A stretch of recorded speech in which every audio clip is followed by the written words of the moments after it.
Buenos días, buenas tardes, buenas noches a todas y todos los seguidores de las redes de Nodal, noticias de América Latina y el Caribe. Como ya saben, en el marco de los festejos de 10 años de Nodal, hemos inaugurado este ciclo de entrevistas a actores y actoras políticas y pensadores relevantes para la escena latinoamericana, donde ya hemos entrevistado a Emir Sader de Brasil, a Lucía Topolansky de Uruguay, a Daniel Jadue de Chile, a Verónica Mendoza de Perú, a Olimpo Cárdenas de Colombia. Y hoy vamos a tener la oportunidad de entrevistar a nada más y nada menos que a dos compañeras feministas latinoamericanas como lo son Dora Barrancos y Ana Buquet, que son autoras del libro Mujeres Movilizadas de América Latina, que recién salidito, acaba de salir en Claxo, que es el Consejo Latinoamericano de Ciencias Sociales. Así que muchísimas gracias por acompañarnos. Ya saben que tienen que compartir nuestros materiales, suscribirse, activar la campanita de notificaciones para hacer que la voz de Nodal siga creciendo en toda Latinoamérica y el Caribe. Vamos a empezar con Dora Barrancos. Dora Barrancos es socióloga, es historiadora, es autora de obras claves para comprender la historia del feminismo y de las mujeres, no solamente en Argentina, sino también en toda la región latinoamericana. Actualmente Dora se desempeña como investigadora principal del Consejo Nacional de Investigadores Científicas y Técnicas, el CONICET, y es profesora consulta de la Facultad de Ciencias Sociales de la Universidad de Buenos Aires, la UBA. Vamos a conversar en el día de hoy con Dora sobre este libro que ha salido recientemente, que se llama Mujeres Movilizadas en Latinoamérica. Dora, qué gusto saludarte. ¿Cómo estás? Estoy muy bien con esta bella compañía, que son todas ustedes y el público todo imaginado. Bueno, estamos aquí transmitiendo entonces con Dora Barrancos para conversar. Vamos a hablar primero con Dora en primer lugar, pero también vamos a estar hablando con Ana sobre este librito que tengo aquí, Mujeres Movilizadas en América Latina.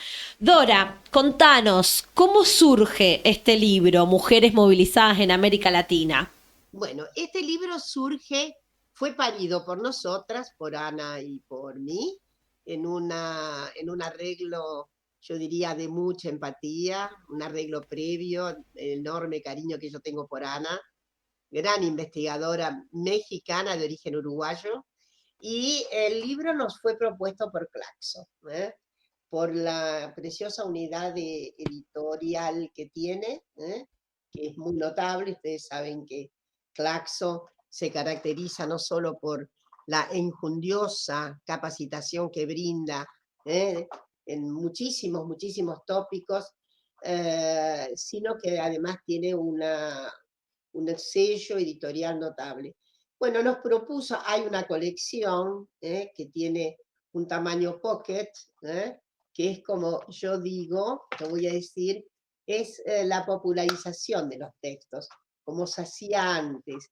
Y voy a usar digamos, un neologismo que no es tan neologista, pero que es muy popular. Son libros para llevar debajo acá, para sobaquear. Para sobaquear. Sí, la verdad que muy práctico el formato, Es muy muy llevadero. práctico, Acá lo tengo, como en miren. realidad ocurría con las antiguas ediciones populares que hacían las vanguardias, preocupadas por la promoción y sobre todo preocupadas por la transformación radical de la sociedad, ¿no? Se hacían textos pocket, no se podía hacer un texto de 1000 páginas, pesado y gordo. Entonces esto me parece que es muy ilustrativo, es muy didáctico, y ahí entonces devino la propuesta de que hiciéramos, me hablaron de que pudiéramos hacer con una otra colega un texto conjunto que pudiera remitir a cuestiones más del presente, a no solamente una historia, digamos, de lo que pasaba con las movilizaciones feministas y de mujeres en América Latina, sino que diera cuenta de la contextuación, por cierto, tan compleja que estamos viviendo. Entonces fue así que con Ana nos pusimos rápidamente de acuerdo, le propuse, y nos pusimos de acuerdo, ya insisto, con mucha rapidez, que ella trabajara la región norte y caribeña, y que yo trabajara la cuestión continental sudamericana. Hay diferencias grandes, hay similitudes muy notables en el régimen de posibilidad que se dieron los feminismos y sobre todo la enorme dimensión que ha cobrado la movilización de las mujeres y de los feminismos en lo que corre del siglo XXI. Esta es la novedad. Entonces, planteábamos una cuestión que encajara mejor con las perspectivas que avisoramos en este momento de tanta convulsión, de tanto diástole y sístole social, ¿no? Hemos pasado por momentos muy duros en América Latina, al mismo tiempo recuperaciones tan interesantes. Para dar cuenta de esto, digo, momentos tremendos, la defenestración tremenda de las propuestas por ejemplo, de Rafael Correa en Ecuador, pero sin embargo en este momento estamos viviendo un plano muy interesante electoral en donde una candidata, Luisa, Así es. muchas posibilidades, pero al mismo tiempo hemos pasado por situaciones asiagas en Brasil, el régimen Bolsonaro, que fue tremendo, y una recuperación del Brasil con Lula. Todas estas forman parte del contexto, ¿no? Estas circunstancias, porque a los feminismos se los debe entender y a los movimientos de mujeres en sus contextos situacionales. Nada más claro, ustedes saben que una de las propuestas epistemológicas más importantes es el análisis situado. El análisis situado no proviene solo del feminismo epistemológico, pero fue una de los cauces más importantes para reclamar que la investigación, toda investigación, se hiciera con carácter situado, ¿no? Voy a recordar a una gran epistemóloga feminista, Sandra Harding, que dice que la única universalidad posible es la del análisis situado, aquello que da cuenta de una circunstancia que está absolutamente contenida en tiempo, espacio, lugar, etcétera, y que de ahí derivan entonces lo que podrían ser efluvios para ir comprendiendo lo que pasa en otras circunstancias. Ustedes saben que el feminismo tuvo con otras fuerzas epistemológicas la bizarría de defenestrar el principio de la universalidad que se había planteado como régimen de posibilidad positivista. Entonces, ahí les cuento más. Con Ana entramos rápidamente también de acuerdo en la perspectiva más actual. Para ella la situación se planteaba como difícil, dadas las características de todos los países caribeños, ¿no? En donde también ha habido azotes muy recientes, con alguna continuidad, de regímenes brutales, totalitarios, de fórmulas defenestrantes de terrorismo de Estado, como las que ocurrieron en el área de Guatemala, ¿no? Que ahora también, felizmente, estamos con una perspectiva de gran alborozo. Entonces, en este calce situamos los movimientos feministas, juntándolos con también la perspectiva general de los movimientos de mujeres, y somos optimistas ambas, ¿no? Más allá de las digresiones, de los pesares, de los avatares, de los inconvenientes, de los obstáculos, bueno, para decirle en términos todavía más económicos y rotundos, de la enjundiosa todavía propedéutica que tiene el patriarcado en todas nuestras naciones, el fenómeno, digamos, planetario del patriarcado, sin embargo, ha habido procesos de avance. No cabe duda de que hay oscuridades y hay mucha luz sobre todo en los más recientes movimientos que se han constatado en la región. Y en fin, en el caso de Argentina, particularmente, Argentina, Chile, lo mismo Uruguay, ha habido movilizaciones intensísimas. En el caso de Colombia, todo el movimiento de las mujeres por la paz, que a veces se nos olvida. También país en donde podemos decir estamos viviendo un momento de transformación muy, muy intenso y que es muy probable que coagulen entonces con mucha celeridad los derechos de las mujeres y de las disidencias.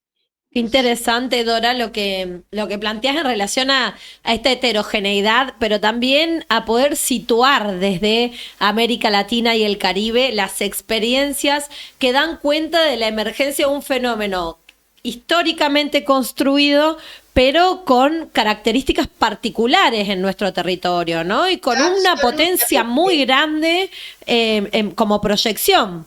Absolutamente, tiene muchísimo que ver. Los feminismos, que son un movimiento político, son un movimiento de conocimiento, son un movimiento de articulación vasta, es un movimiento epistemológico, pero sobre todo es un movimiento político. Entonces esos feminismos tienen obviamente conversaciones elementales con los contextos de significación, que van haciendo que los procesos se aceleren o obviamente estén en una oportunidad grave regresiva. Pero bueno, yo voy a recordar algo muy, muy impactante, y es que gracias a nuestro avance enorme en Argentina, me refiero ya al 30 de diciembre del 2020 a las 4:14 de la madrugada. ¿Cómo olvidarlo? A mí me gusta decirlo con el detalle del minutero, porque Hicimos historia.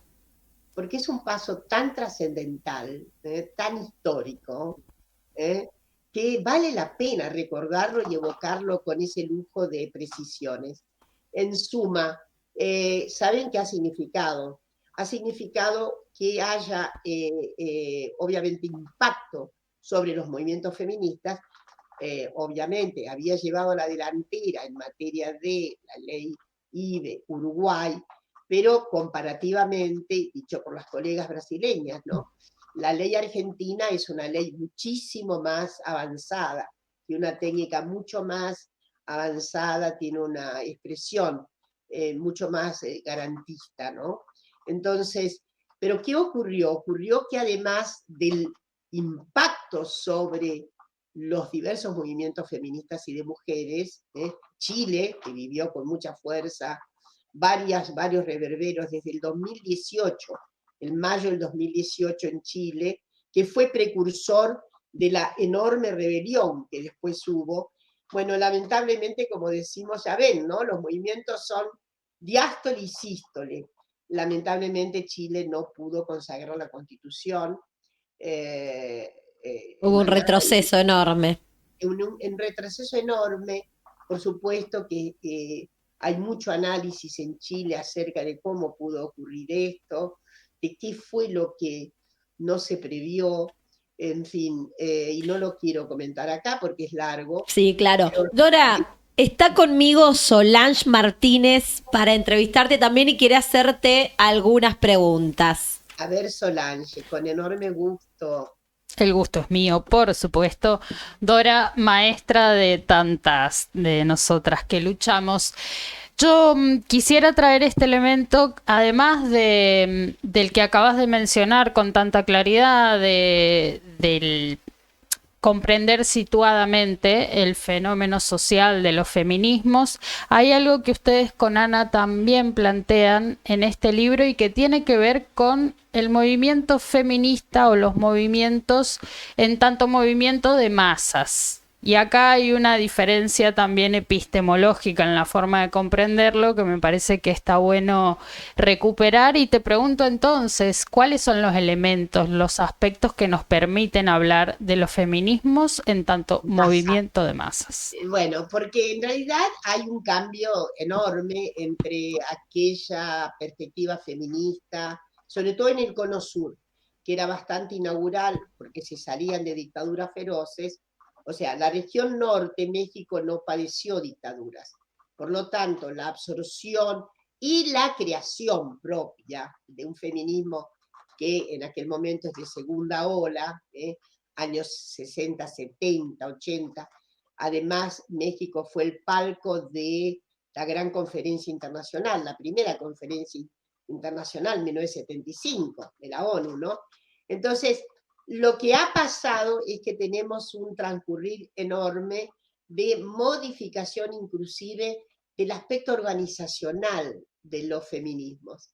Antes yo escribí alguna vez sobre esto, nuestros feminismos eran feminismos de guetos, feminismos que se constituían con una suerte de también de algo que la querida Laurita Mason llamó el feministómetro. Había un cálculo acerca de cuán feminista era quien se acercaba a la compañera. Eso revela un estado todavía de gueto, ¿no? de mucha caución, ¿no? De estar ahí, en fin. Y luego devino yo diría, un despertar, sobre todo en lo que va del siglo XXI, que tiene mucho que ver con los propios... En Argentina, claramente, las circunstancias fundamentales, digo, para amparar esa ebullición, para darle sentido, los encuentros nacionales de mujeres han sido decisivos, para darle también Totalmente. ese cálculo de masa. Es la primera vez que el feminismo se torna un fenómeno de masas. ¿Por qué? Porque hay feminismos por todas partes, de todas clases. Veníamos diciendo que hay feminismos que inclusive se llaman de quinta generación, de quinta ola, y demás. Pero da idea de lo que sería el derrame feminista. Ya no hay una hegemonía feminista. Sería absurdo que un grupo se pretendiera ser el analizador hegemónico y sobre todo el regulador del cauce feminista, que son pluralísimos. Entonces, ese fenómeno que hoy tenemos es un fenómeno de masas.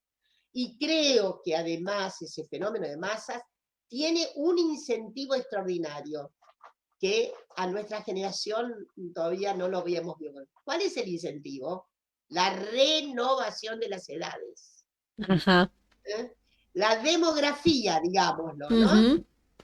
Mi generación, yo me hice feminista siendo una señora más grande que ustedes. Entonces, pero ahora viene todo en un plano de vorágine, ¿no? Desde luego, la marea verde, la oleada verde que tenemos que reinaugurar pronto, dadas las acechanzas que tenemos, obviamente impregna las sensibilidades de las sub-20. Eso fue maravilloso. Entonces, y eso le da un conectivo y un tipo de influencia muy, muy poliédrica en las generaciones. Digo poliédrica porque no solo se trata del impacto sobre las clases chicas de clases medias y demás, sobre algunos colegios, no, hubo muchos colegios confesionales cuyas adolescentes salieron con el pañuelo verde per escándalo seguramente de algunas autoridades, que bueno. Fue interesante, ¿no? Y en esto que decís, Dora, me queda para plantear respecto de esta discusión que se da entre el feminismo liberal y el feminismo popular. ¿Cómo crees que se expresa ese debate en esta masificación del feminismo que estamos atravesando en este último periodo? Yo diría que el liberalismo está con problemas en nuestra región porque las llamadas fuerzas políticas liberales no son liberales. Vamos a ponernos acá. Las llamadas neoliberales no son liberales, son neo otra cosa. Esta es una discusión que muchas veces he tenido con queridos colegas, inclusive en alguna ocasión, en algún debate, digo, poniéndonos de acuerdo, ¿no? Que las ciencias sociales tienen que inventar nuevas categorías. Estos fenómenos que andan por acá ahora, en nuestro país, no leen... por ejemplo, a Locke, en sus principios que aciertan sobre la condición de posibilidad social, no los leen, los rechazan. Están muy fundadas algunos presupuestos en alas absolutamente conservativas, denigratorias de la condición humana en el sentido de su elemental condición de sociabilidad. No hay especie sin sociabilidad, no la hay, ¿no? Entonces, hay un retroceso que a mí me parece tan precario y que puso en tela de juicio inclusive el mote, la calificación de liberales. No son liberales. Yo he tenido la evidencia de que lo que más los irrita es que uno les diga no son liberales. A ver, si fueran liberales, como la Arcadia que va de 1189 en adelante, asegurando derechos individuales, etcétera, etcétera, asegurando mínimas condiciones de posibilidad, al final el liberalismo inventa la escuela pública, ¿no es cierto? Claro. Y sí.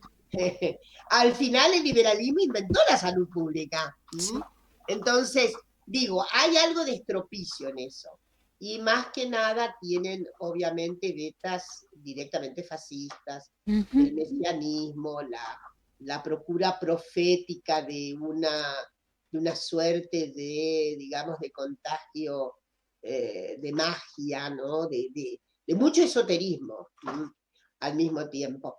En fin, pero esta es discusión para otro día. Yo lo que creo es que nuestras liberales, las auténticas liberales feministas, sí existen en América Latina. Ahora, me parece que están muy impactadas por justamente los falsos movimientos liberales y que entonces las ponen a ellas en una situación muy, muy, muy particular, muy, muy, yo diría, de mucha avería, de un plano muy desconfortable. La verdad es que sí, por ejemplo, en Estados Unidos hay liberales muy interesantes y figuras muy importantes. Ahora, no es lo que abunda en términos tópicos relevantes y en términos teoréticos en América Latina, ¿no? Estoy hablando ya del plano, bueno, académico teórico. No es relevante esto. Más bien en América Latina lo que existen son unas combinaciones muy importantes entre lo que llamamos la radicalidad y aspectos que tienen muchísimo que ver con lo que alguna vez una gran persona, a quien quiero mucho, amiga, Karen Offen, llamó nuestro estilo de feminismo relacional. Esto es, ¿qué quiere decir? Me gustaría evocarlo. Nuestros feminismos siempre han sido feminismos que derraman la condición de también procurar la emancipación de los propios varones. Entonces, es un feminismo relacional, es un feminismo que ha pensado, sí hemos pensado en nosotras, pero hemos pensado sobre todo en las más pobres. Tenemos en ese punto algo que compartimos la mayoría de los cauces feministas hoy de América Latina, nuestra preocupación con nuestras mujeres de las naciones originarias, que felizmente se han ido organizando, nuestra mancomunión con las afrodescendientes y con otras etnias que están en una situación de, yo diría, de no reconocimiento. Así que eso, y eso además en orden a la propia vida social. Vidas sociales más justas, vidas sociales más equitativas, vidas sociales en donde sea posible la dignidad humana. Y eso extravasa, va de nuestro feminismo a los conjuntos sociales. Eso Karen Offen alguna vez lo determinó muy bellamente como el estilo relacional del feminismo, que va de la condición de las propias mujeres a la condición societal mayor. Lo has puesto una vez más con mucha claridad, ¿no? Y un poco también adelantándote a nuestra pregunta, la voy a hacer de todos modos por si hay algo que puedas agregar, digo, respecto del feminismo relacional, respecto de nuestro rol y nuestras formas de construcción en un momento complicado, en un momento de mucha reacción, en un momento de fenómenos verdaderamente preocupantes en términos políticos y sociales en nuestra región, pero en el mundo producto de lo que entendemos es una crisis, ¿no?, del sistema también, donde aparecen estos monstruos.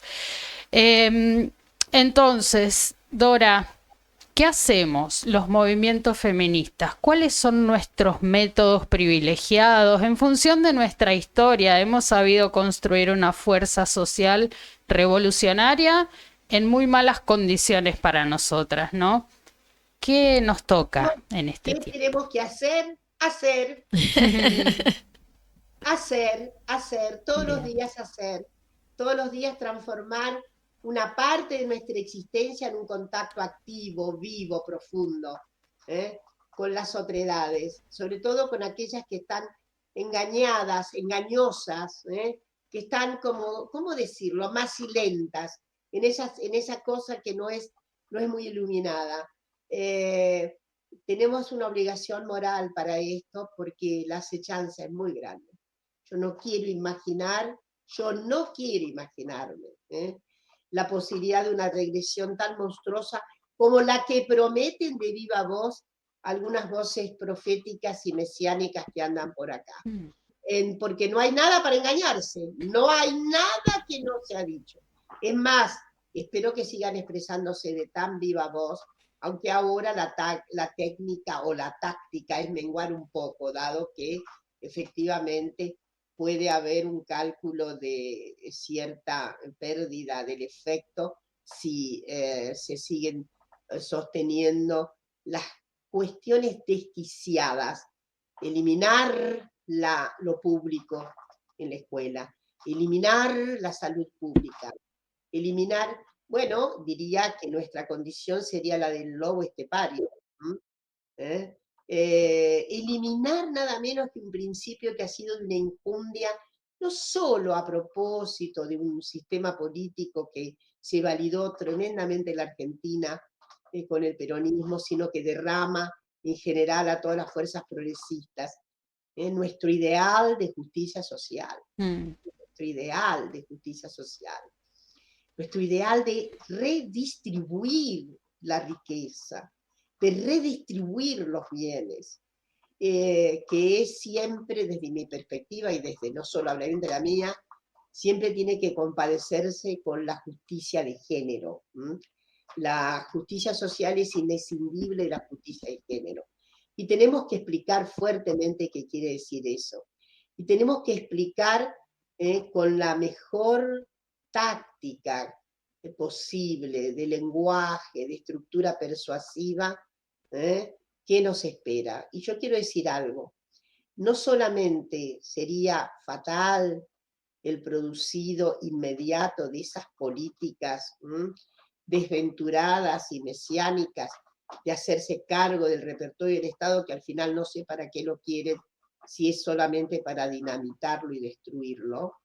Lo que quiero decir es que hay algo tan peligroso como lo que están dispuestos a hacer, y es las consecuencias inevitables de una resistencia que no tardará en aparecer en nuestro país.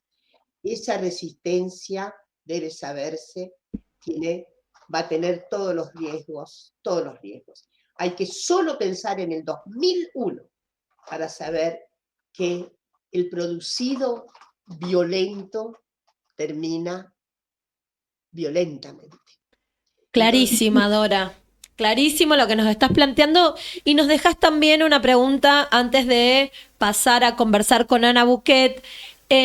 Los feminismos nos han enseñado mucho respecto de cómo construir la resistencia, cómo interpretar este nuevo tiempo y profundizar en algunas agendas que tengan que ver con la conquista de derechos. Mencionábamos recién lo que fue el 30 de diciembre en Argentina y la conquista del aborto seguro, voluntario y gratuito, con lo cual estas nuevas formas que emergen de resistencia, de lucha, de organización, el feminismo tiene mucho que aportar. Quiero preguntarte ¿Qué rol crees que tiene la virtualidad, las redes sociales, las nuevas tecnologías en la construcción de estas agendas, en la profundización de estas agendas, si son un instrumento, si colaboran? El feminismo ha sabido integrar el territorio, la calle con la virtualidad. Entonces me gustaría que nos des tu perspectiva respecto de cómo confluyen estas dos formas de territorialidad que son la virtualidad y la calle en el feminismo. La virtualidad ha sido un fenómeno que nos ha pillado, como dirían en España, ¿no? Porque en realidad se ha constituido en materia casi de eliminación o segregación importante de lo que antes eran los medios escritos, ¿no? Entonces, nos ha encontrado una situación de vorágine sobre la cual es necesario reflexionar. Y yo no quiero ser de ninguna manera una destructora, una ludista, ¿no? Saben que el ludismo era destruir las máquinas para que no se terminara el trabajo humano. Pero tenemos que ponerle control a los medios, a las redes. A mí lo que por un lado tiene todo lo virtuoso de una comunicación que es tan económica, rápida, y por otro lado tiene una descalificación profunda por su capacidad de hacer daño en el más puro anonimato. Tal cual. Entonces, obviamente tenemos que hacernos cargo de eso. Hace poco vi un documental excepcional de CEOs, de antiguos CEOs, obviamente de las grandes compañías que tienen que ver con la virtualidad y muy preocupados ellos por la capacidad orgánica que van teniendo las redes en las famosas algoritmizaciones, que hacen un significado muy unívoco, rápido y temerario desde el punto de vista de lo totalitario. ¿Está claro lo que quiero decir? Sí. Ahora, tenemos que hacer de eso, obviamente, unas fuerzas que sean coadyuvantes de la emancipación humana. Y para esto necesitamos ponernos de acuerdo sobre los controles. No puede ser que alguien se exprese pagado, porque hay muchísima capacidad mercenaria en la construcción, sobre todo de algunas cuestiones. Ustedes saben el significado que tienen lo que se llaman los ejércitos troleros, ¿no?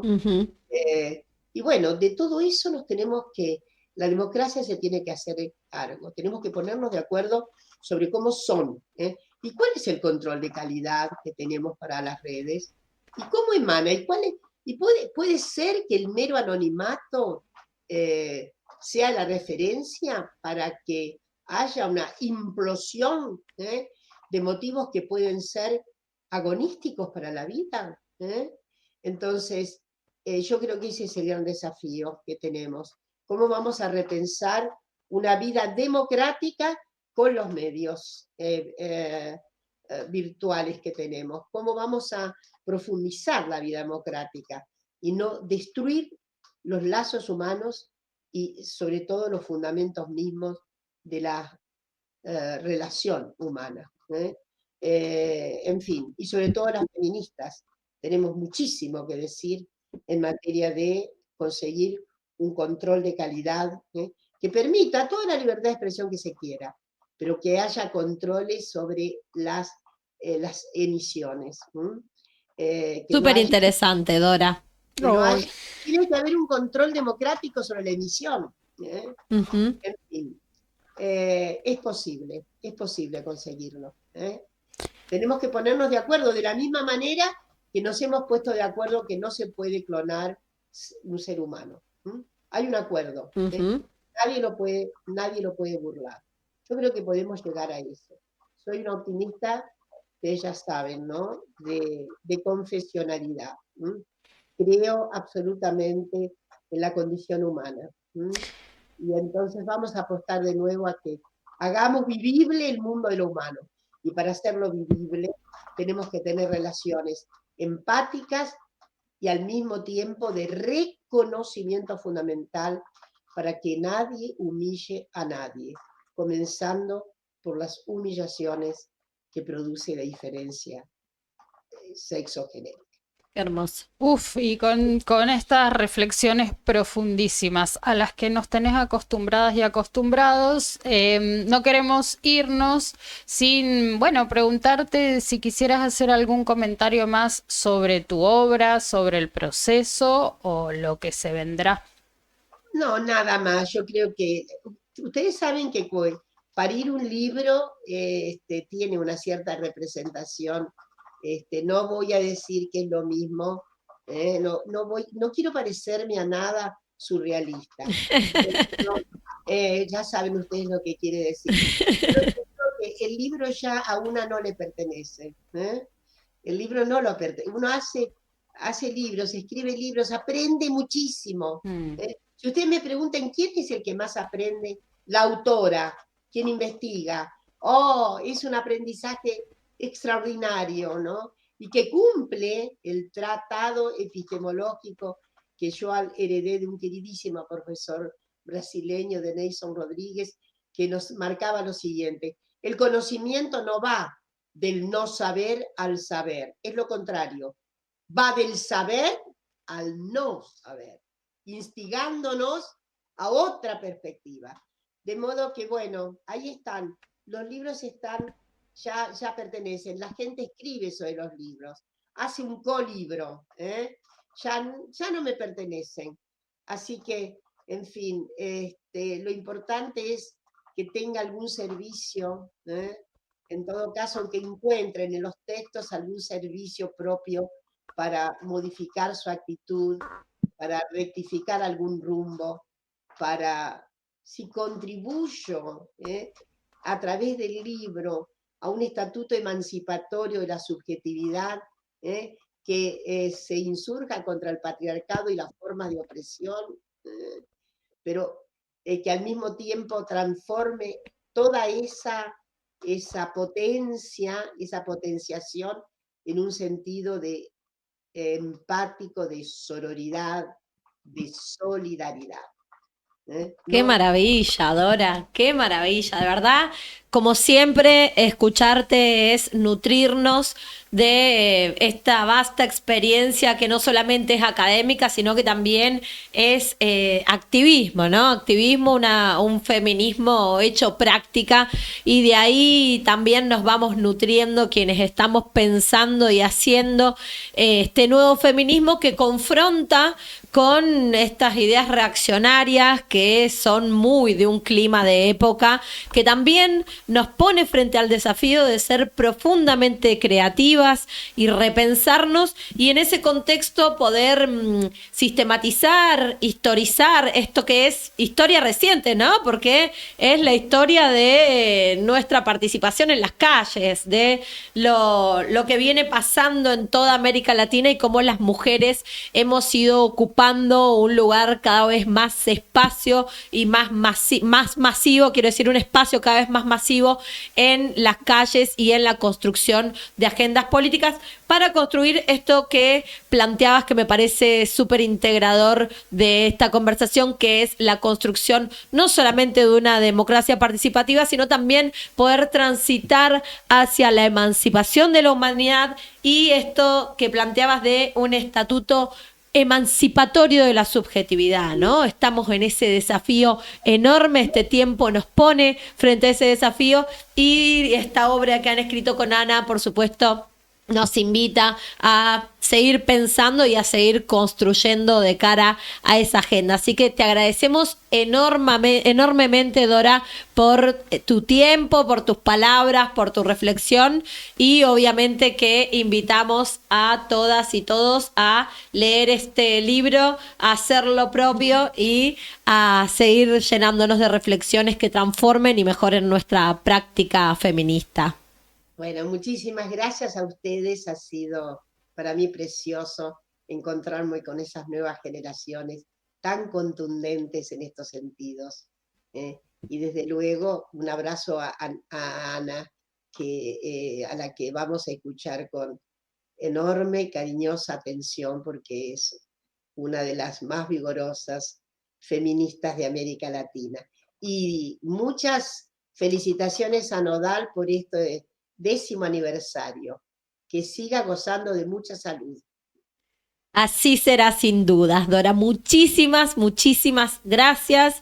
Escuchábamos a Dora Barrancos, autora del libro Mujeres Movilizadas en América Latina, que han escrito junto a Ana Buquet, a quien vamos a estar entrevistando también ahora mismo. Vamos a seguir conversando sobre esta obra que nos invita a repensar, a recuperar las prácticas que han llevado las mujeres en toda Latinoamérica y el Caribe, y es una sistematización de las experiencias donde Ana Buquet se encarga de sistematizar las experiencias de movilización feminista en Centroamérica, y Dora Barrancos hace lo mismo para Sudamérica, y en conjunto reconstruyen el conjunto de movilizaciones que se han llevado en la historia reciente, que por supuesto configuran la emergencia de un sujeto que indiscutiblemente ha venido a transformar de manera irreversible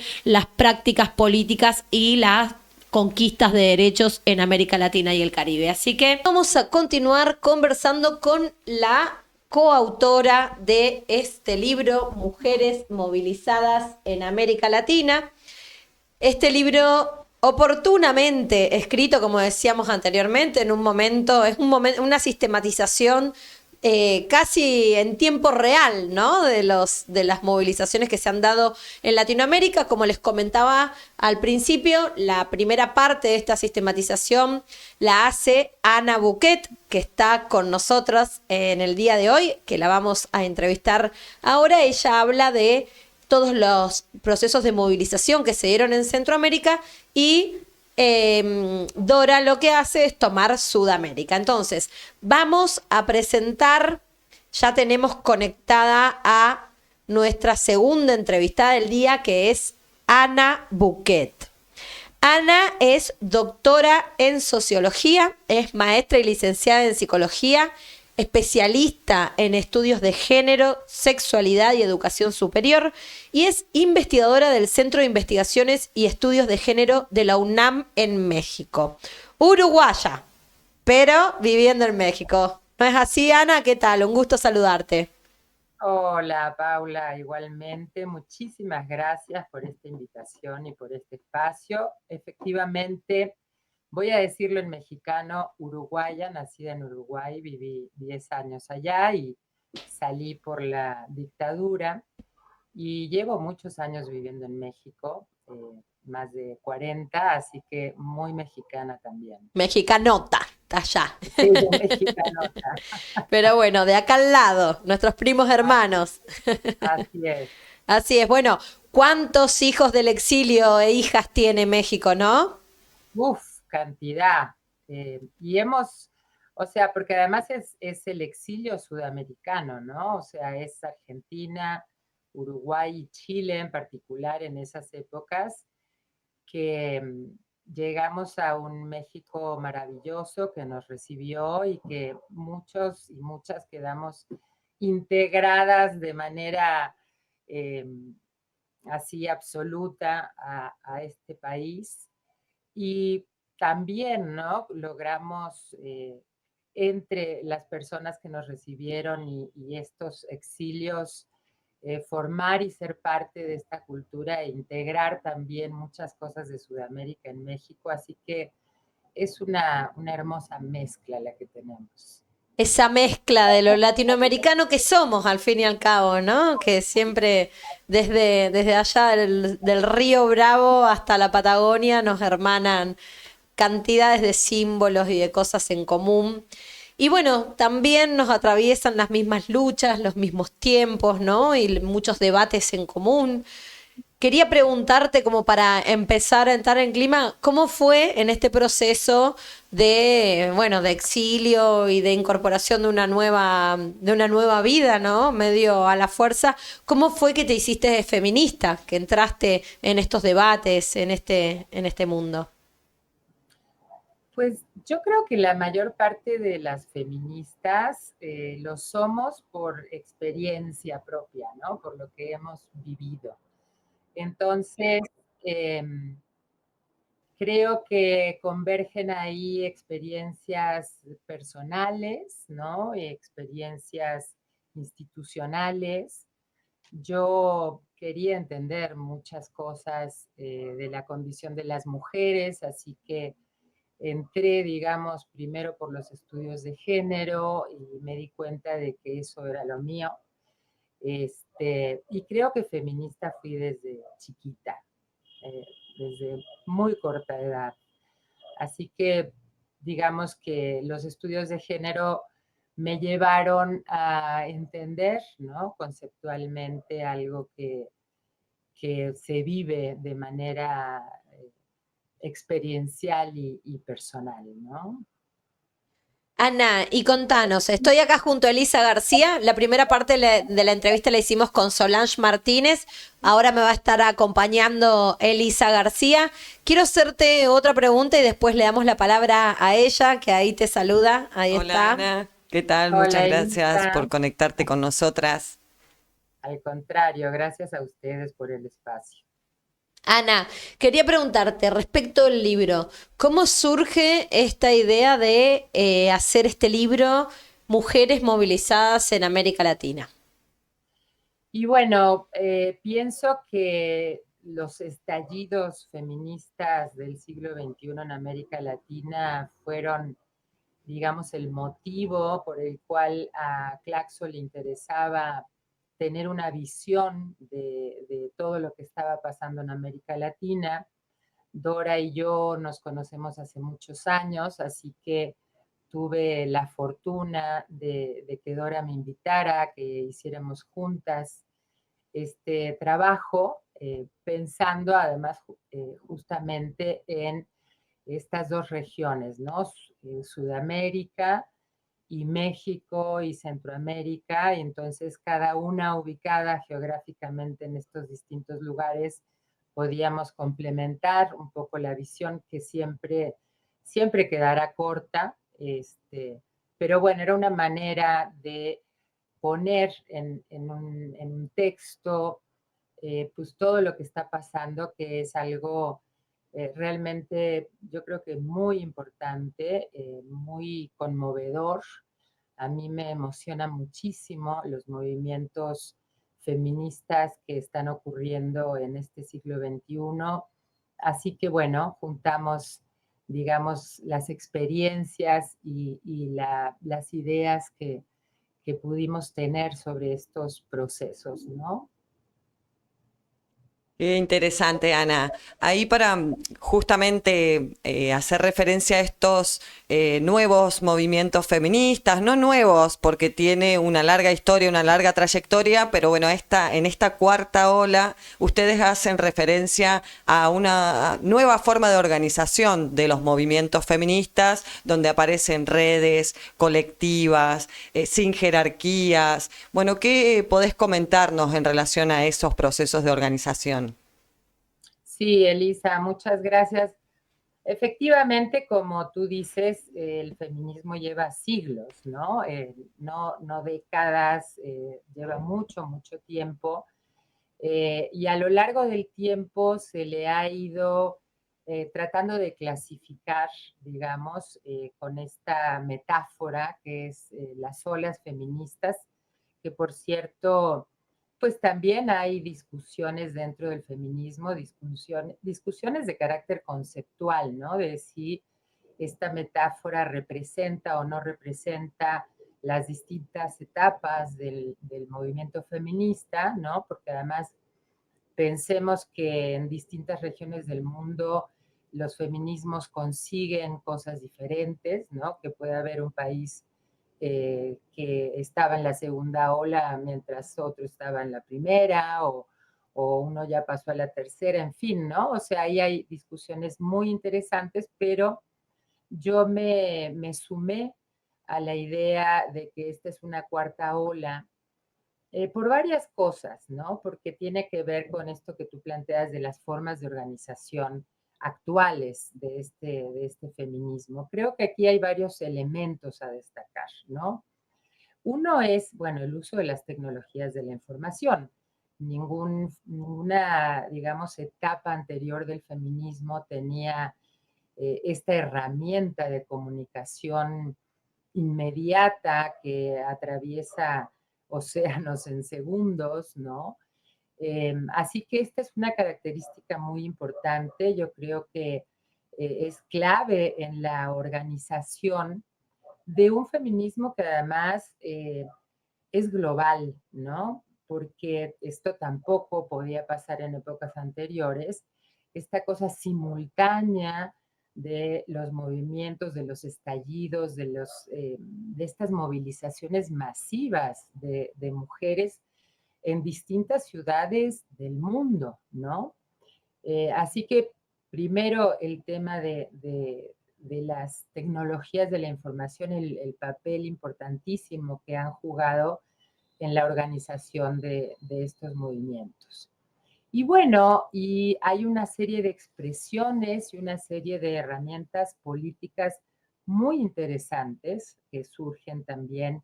Yo creo que una característica, a pesar de que en estos movimientos hay todo tipo de mujeres, ¿no? De todas las edades, de distintas comunidades, colectividades, de distintas etnias, seguramente de distintas clases sociales. Hay una forma muy interesante que ha sido eh, desarrollar como estrategias que antes no se usaban, ¿no? Por ejemplo, yo ahora sí hablo mucho de la parte de México. Eh, Primero voy a decir una cosa, en México nunca habíamos visto movilizaciones feministas como las que vemos a partir de 2016, más o menos, ¿no? Que esto también tiene un origen del que podríamos hablar más adelante. Y en particular, el 8 de marzo de 2020 fue una movilización que nunca habíamos visto en México, el tamaño de movilización. Entonces, esa es otra característica importante en el caso de México en particular.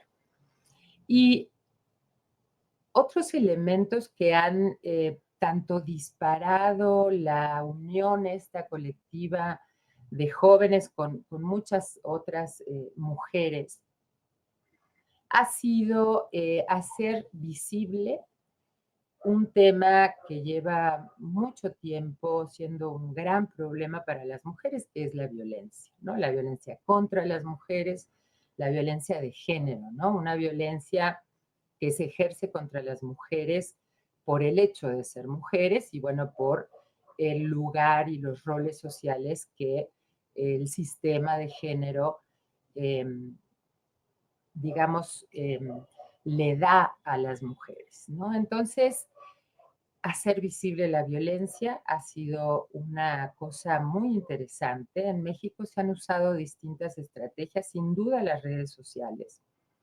Se tomó, aquí se retomó, digamos, un hashtag que es mi primer acoso, que fue una movilización importantísima, una movilización que surge en Brasil en 2015 como mi primer asedio, que lo retoma luego eh, una mujer colombiana como mi primer acoso, y aquí en el 2016 se vuelve una movilización muy fuerte a través de las redes sociales.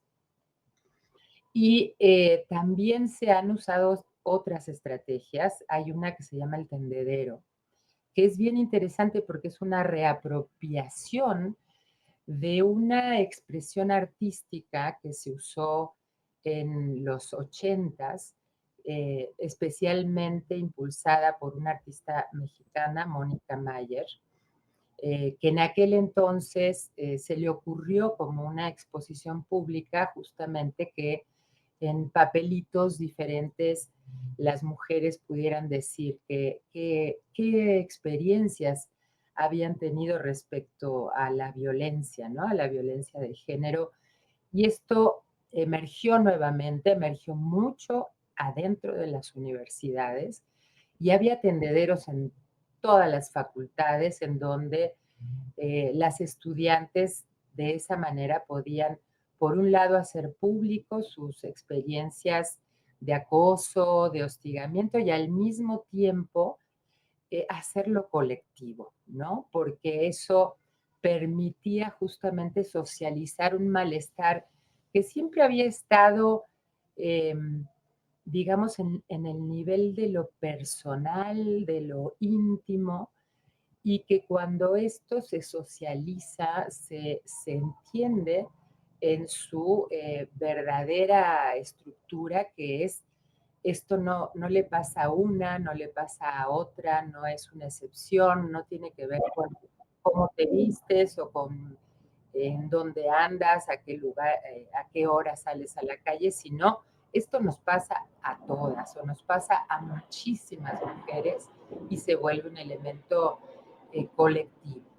Y bueno, luego, por ejemplo, hay cosas hermosas como el uso de la diamantina, no sé cómo se nombra en Glitter, Argentina. el glitter le El decimos acá. glitter, ¿no? La brillantina, también, ¿no? Tirarle a autoridades Maravilloso. gubernamentales que no responden, llenarlos de glitter violeta, ¿no? Y bueno, y luego sin duda el Me Too aquí también tuvo un efecto muy importante. Entonces se hicieron Me Toos de muchos gremios, ¿no? Me Toos de académicos, Me Toos de abogados, Me Toos de escritores, de músicos, de todo tipo, ¿no? Entonces, todo esto, digamos, forma un conjunto de estrategias.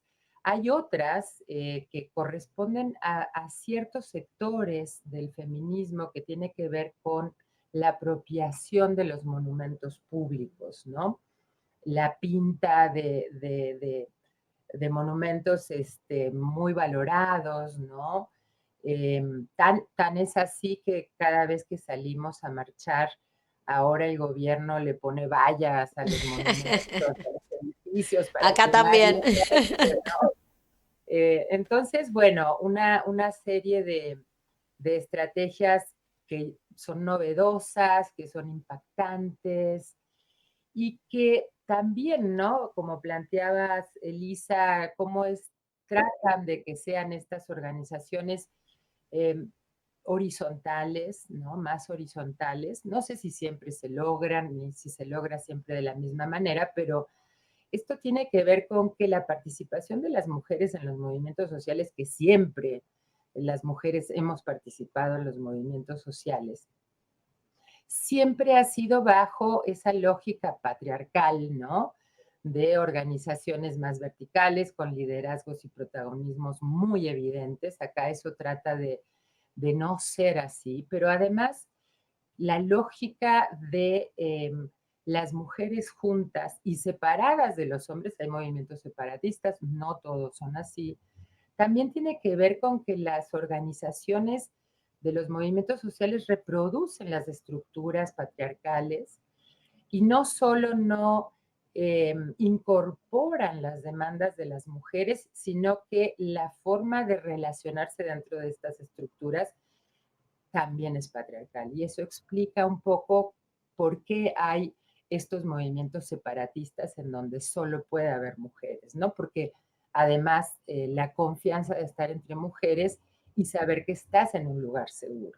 Qué interesante esto que estás diciendo, Ana, porque, bueno, por supuesto, ¿no? Invita a pensar la construcción de estos lazos tan poderosos que se tejieron. Creo que el 2020 marca un hito en toda Latinoamérica. Un poco también ustedes van describiendo cómo esos procesos van tomando masividad, y una masividad que desborda en un punto, ¿no? Esas calles, esas plazas. Bueno, acá en Argentina también lo vivimos, en México también, muy en profundidad. Y quería preguntarte respecto de estos procesos creativos que se dan, ¿no? Esto que decías de que las demandas o lo que moviliza tiene que ver con la violencia, con el acoso, con los abusos, ¿no? Con mucho dolor y mucho sufrimiento. Y sin embargo, las formas que se van construyendo de resistencia, de organización y de construcción de redes para dar respuesta son profundamente creativas, ¿no? Esto que estabas comentando, acá, bueno, fue Ni Una Menos, el Yo Te Creo Hermana, el Me Too que comentabas, ¿no? Como esta combinación entre lo virtual y lo territorial, la calle, combinado en esta estructura que se potencia con un nuevo valor que es la sororidad. ¿Cómo entendés que se teje ese proceso creativo, ¿no? Vos lo planteás de una manera muy interesante, la potencia que hay contenida en esas formas que se construyen de organización. ¿Podrías comentarnos un poquito respecto de eso? Sí, claro, Paula. Bueno, a ver, yo creo que primero, como tú lo estás planteando, la violencia de género es el eje central de las movilizaciones feministas en América Latina, y yo te diría que en prácticamente todos los países, pero centrémonos un poco en esta región. Es el núcleo duro de estas movilizaciones. Y el proceso es la acumulación de o sea, de lo que produce. Ahí hay otro elemento, ¿no? Las emociones que produce, digamos, todas las desigualdades, y en particular la violencia de género, ¿no? Yo creo que ahí produce mucha indignación, eh, produce rabia, produce dolor, produce miedo, ¿no? En ese sentido, en México tenemos un problema gravísimo, ¿no? Que son los feminicidios, que tenemos más de 10 feminicidios al día. Y Impresionante. bueno, muy impresionante, pero y además eh, la resolución de estos casos es de menos de un 5%, ¿no? O sea que hay una impunidad brutal. Y en México se destapa el tema de los feminicidios, con los feminicidios de Ciudad Juárez, que fue un fenómeno muy impactante que recorrió el mundo entero a principios de los 90, y que luego se empezó a abrir en muchos estados de la República. Así que yo creo que hay una acumulación de décadas de esa indignación, de ese malestar, de esa rabia, de ese miedo, de que las mujeres en México corremos riesgo en todas partes, porque también adentro de los hogares, ¿no? Hay un nivel muy alto de violencia intrafamiliar.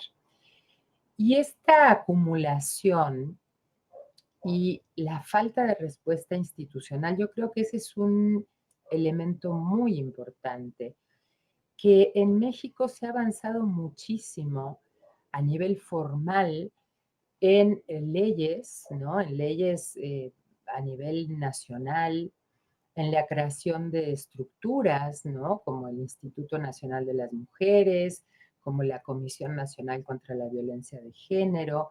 Se han generado mecanismos, ¿no? Como la alerta de violencia de género. Hay sistemas nacionales para impulsar la igualdad, en fin, un montón de cosas. Y hemos logrado muchísimas. No quiero decir que esto no ha funcionado, porque tenemos muchos avances en México muy importantes, como la interrupción legal del embarazo en una buena cantidad de estados del país, matrimonio igualitario, eh, partidos políticos y congresos paritarios, en fin, tenemos muchos avances, pero no los esperados y no los que deberían de resultar de todo el andamiaje institucional que existe en México para acabar con la violencia de género y con otras desigualdades que permanecen aquí. Entonces, creo que todos estos elementos han ido tejiendo esa creatividad de la que tú hablas, ¿no? De cómo hacemos para que nos vean, para que nos escuchen. Yo pienso que pintar los monumentos y hacer este tipo de cosas es una manera de llamar la atención a los medios, ¿no? Y a las autoridades para mostrar el nivel de enojo y de necesidad de las jóvenes, sobre todo. Yo acá destaco en esta cuarta ola mucho la participación de las jóvenes que están hartas, ¿no? Tú mencionabas algunas frases en Argentina, acá hay muchísimas, ¿no? Los famosos hashtag, este, por ejemplo, la policía no me cuida, me cuidan mis amigas, ¿no? Porque también la policía abusa muchas veces y muy recientemente de las mujeres. Y que a su vez, fíjate, o fíjense, las dos, Paula y Elisa, eh, que estos hashtags, muchos de ellos van también construyendo un andamiaje conceptual, ¿no?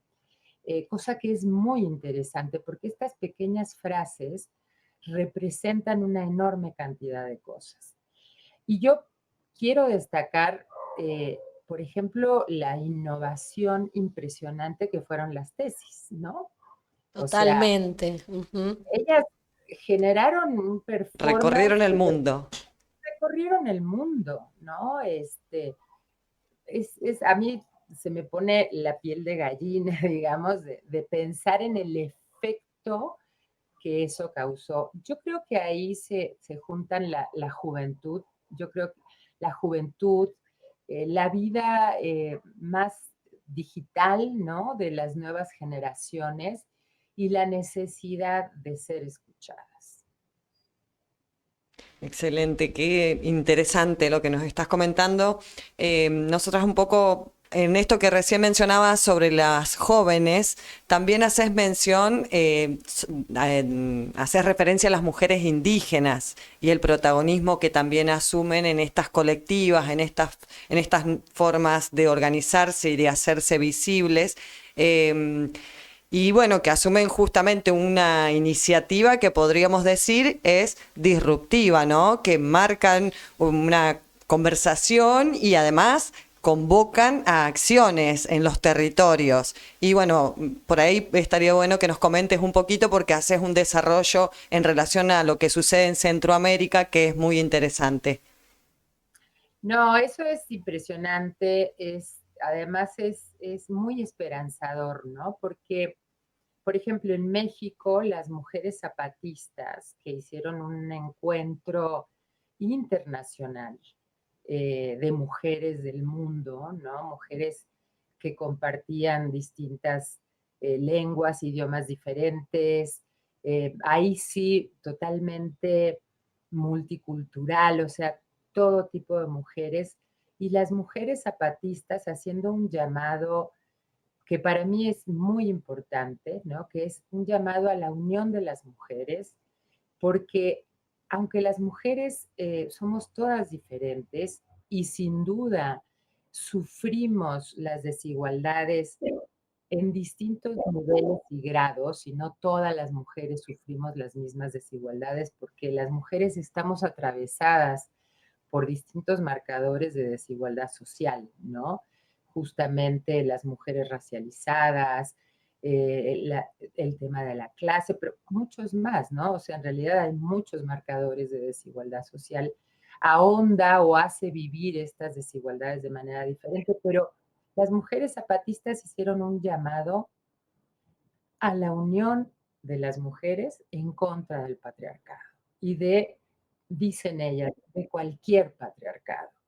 Y el llamado es a las mujeres, sean de donde sean, del mundo que sean, con el idioma que sean, ¿no? Entonces, a mí eso me parece muy interesante porque hacia el interior del feminismo hay muchas discusiones, ¿no? Sobre si el tal feminismo representa a todas y si hay tal feminismo que excluye a algunas, en fin, eh, cosas muy válidas para discutir sin duda, tanto académica como políticamente, pero este llamado a la unidad de las mujeres en contra del patriarcado me parece muy impresionante.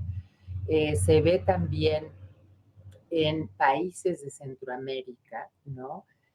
Cómo las mujeres afrodescendientes, las mujeres indígenas, todas se están movilizando en este mismo sentido, ¿no? En poder ocupar los espacios públicos.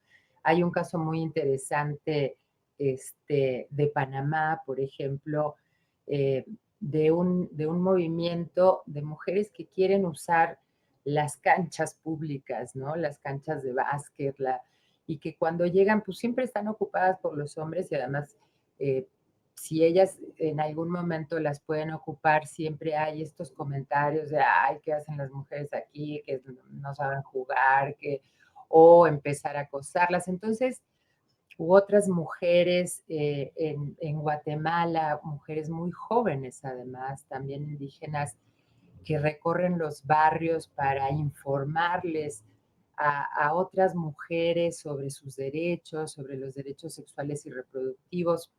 Todo esto muestra un movimiento que está buscando eso, integrar, ¿no? En los objetivos más comunes que podemos compartir, integrar a las mujeres de cualquier clase social, de cualquier etnia, de cualquier idioma, de cualquier edad, ¿no? Pero una lucha común, ¿no? Que es un poco el llamado de estos estallidos de los últimos años, porque son estallidos multitudinarios y eso habla de que ahí estamos las mujeres de todos los tipos, ¿no? Ana, me dejás justo el pie para hacerte una pregunta que quería hacerte, que tiene que ver con este debate precisamente que se da hacia adentro del feminismo, por eso se habla de feminismos, ¿no? Esta idea del feminismo liberal y el feminismo popular, ¿no? Que por supuesto tienen tensiones, expresan heterogeneidad de intereses también y expresan también el feminismo como un espacio de disputa de distintos proyectos. Entonces, quería preguntarte, ¿cuál es el feminismo que vos creés que necesitamos construir en Latinoamérica y el Caribe para hacerle frente precisamente no solo a la desigualdad o al neoliberalismo, sino a esta reacción conservadora que es profundamente antifeminista? Así es, y que, digamos, hay movimientos y organizaciones en todos los países y a nivel internacional de estos grupos antiderechos, ¿no? Que a mí me parece que son muy peligrosos, que convocan a las juventudes, a juventudes que tal vez no están, digamos, sensibilizadas con estos temas.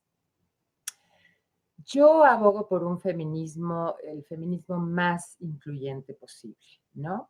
Un feminismo que incorpore los derechos humanos de todas las personas, ¿no? Un feminismo que haga un esfuerzo por representar lo más posible a la mayor parte de sus sujetos políticos, digamos, ¿no? Em, y, que, y que busque la transformación de la sociedad básicamente en dos sentidos, ¿no? En el sentido de, porque además los feminismos ahora, buena parte de ellos son anticapitalistas, ¿no? Y antineoliberales, porque fíjense, ahí para mí hay dos elementos que se cruzan, ¿no? Por un lado, la búsqueda de todos los derechos para todas las mujeres y todas las personas de la diversidad sexogenérica, sin duda, ¿no? Pero no bajo la estructura en la que vivimos ahora, ¿no? En una estructura de un capitalismo voraz que no solo devora a las personas, sino que devora al planeta en su conjunto y que entonces, ¿para qué? Porque en poco tiempo esto va a ser un caos total. Y entonces ahí se cruza la otra parte que yo quería destacar, que es todo el tema de la ética y de los trabajos de cuidados, ¿no? Que es, digamos, son elementos que se integran a los mandatos de la feminidad, ¿no? O sea, no son cosas que las mujeres hagamos por instinto, ni mucho menos, pero que sí tienen que ver con la configuración de las identidades femeninas y que es algo tan valioso, que podría ayudarnos a rescatar un poco a esta vorágine del consumo y de la acumulación de capital a costa de la vida de las personas más desfavorecidas y además de la vida del planeta, ¿no? Entonces, yo sí apelo a un feminismo que incorpore el tema de los cuidados y la ética del cuidado como una pieza clave para volver un poco a la lógica más comunitaria, a la preocupación por los otros, ¿no? A poner, como dice la economía feminista, a poner en el centro la reproducción de la vida y no la reproducción del capital. Entonces yo estoy un poco no sé si hay una corriente específica, pero en un feminismo que tuviera por lo menos esas características. Clarísima, Ana, la verdad, clarísima. Nos queda, lo único que nos queda es preguntarte, nos gustaría que para la audiencia, para quienes están conectados y conectados siguiendo esta entrevista, nos hagas una referencia, una reflexión respecto, bueno, de por qué leer este libro, qué es lo que buscan interpelar, un mensaje final, unas palabras que quieras decirnos para quienes nos están escuchando. Pues yo creo que es un libro muy actual que muestra lo que está ocurriendo en este momento en América Latina, que destaca el valor de estos movimientos, las conquistas también que se han logrado, no solamente lo que hace falta, que muestra, por un lado, la diversidad también que hay en América Latina y al mismo tiempo esa unidad que se da de manera casi espontánea y de manera simultánea en tantas ciudades de tantos países de América Latina. Creo que es como hacer un viaje por lo que está pasando, ¿no? Está escrito además de esa manera, no es un libro académico, es un libro que busca es un lenguaje accesible, un lenguaje de divulgación que la gente que lo lea puede hacer ese recorrido que a mí me parece muy emocionante y que pueda entender también los aportes de estos movimientos a la mejora de nuestras sociedades en toda América Latina. Excelente, muy interesante. Muchas gracias, Ana.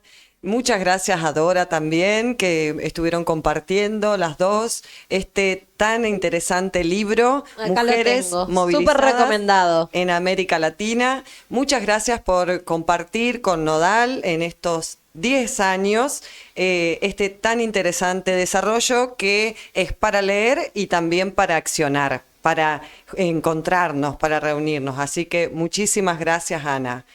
Pili. Gracias a ustedes, Paula, Elisa, besos a Dora, por supuesto. Bueno, una alegría tenerte con nosotras, haberte podido entrevistar y bueno, poner en debate el feminismo también, ¿no? ¿Cuáles son las razones que nos motivan una violencia estructural sistémica que nos oprime hace siglos?